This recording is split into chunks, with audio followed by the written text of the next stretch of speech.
It is estimated that there are more than 49 million people enslaved in the world today, and that human trafficking generates $150 billion in illegal profits every year. And if you think that's happening in other parts of the world, you should know. In the most recent federal human trafficking report, Pennsylvania ranked 9th in the nation for new cases, and the stories are heartbreaking.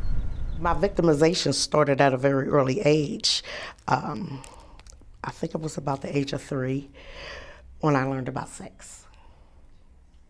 Yeah.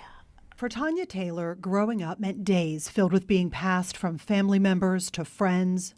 So sex for me was like a peanut butter and jelly sandwich. It was just like so normal. And nights full of terror, fear, and anxiety. I thought it was on my forehead for a while. I really did. And I couldn't figure out how they kept picking me out the bunch, out of all the kids. Taylor's world was happening right here in the middle of ours. She grew up in McKeesport, and like many who are sex trafficking victims, Taylor's abuse went unnoticed or unreported. Because experts say often people don't believe trafficking could be happening in their neighborhood. It's happening here in Pittsburgh. It's happening in the communities around the city.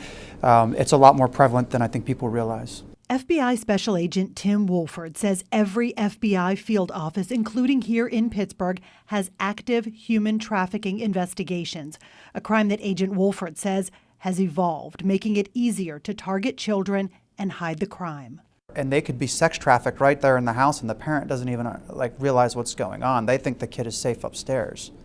Agent Wolford says there, in their bedrooms, it can often start with kids talking to someone online who they think is their age and who they are conned into sending a nude photo. Once they have that picture, they are then able to extort that child and say, you need to send me more explicit content, or else I'm going to release this photo to your friends or your family or whoever. That can even then become a situation where they'll say, I need you to log into this website and live stream yourself doing certain things. Meanwhile, they are receiving payment from people who will then pay to log into that website to view this content as well. While the way the crime is carried out can be different, Agent Wolford says the signs someone is being trafficked are the same, signs Taylor showed as a child.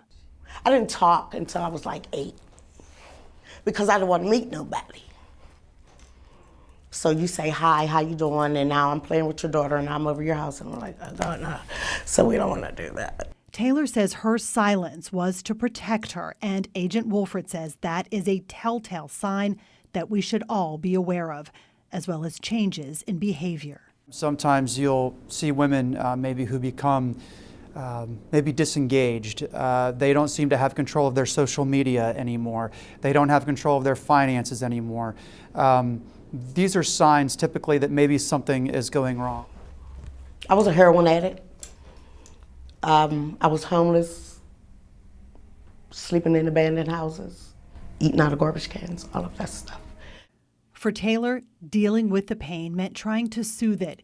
It was something she would spend decades fighting, finally having her own home, then losing it. And when I lost my house, I lost my peace. Because the demons were sitting outside my door every day. Taylor says the toughest part was this loss came after she was the victim of 3 car crashes in 10 months. After everything she had been through, now this. I lost hope, and that's a big thing. When you fight and claw all your life to keep your head above water of pain, life in the neighborhood in which I lived, the ghetto, everything's a battle. Peace is a battle. A battle Taylor says she is still fighting with help. Our mission is that we meet people where they are. From people like Tabitha Syriac, who works in the Salvation Army's anti-human trafficking department. So we have a victim service program, and with that program we help with things like transportation, so we can take survivors to appointments, or we might be able to get you a bus pass. We help with cell phone bills. Services Taylor says have put her back on her path, But her past You cry internally. is something she says she will always battle. But she hopes by telling her story, no one else will have to. Taylor says she has fought hard and has come a long way to get here. Now I am the best Tonya I know. The best Tonya I've had to meet. If you know someone who you think may be in danger, contact your local FBI office, or if you are looking for resources, we have information on the Salvation Army's program and others at WTAE.com.